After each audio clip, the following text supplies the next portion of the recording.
The second time I heard God's voice was I was in college one day, and then there's this woman.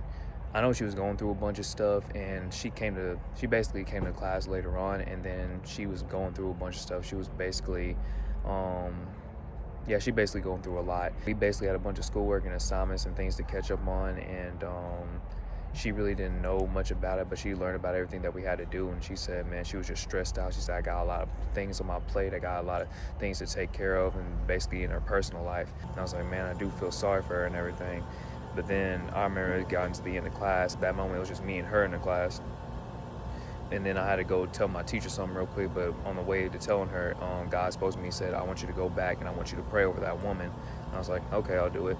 And then I went back into the room and all stuff, and I was like, can I pray for you real quick? And then like literally at that moment when I said that, like tears started coming down her eyes and everything. And she said, man, I'll be praying for everybody, but nobody, well, as far as I can remember, she said, I've been praying for everybody, but nobody has ever asked to pray for me. And I was like, okay, let me pray over you. And me remembering that is just another lesson. You don't know how God is going to use you to help somebody else.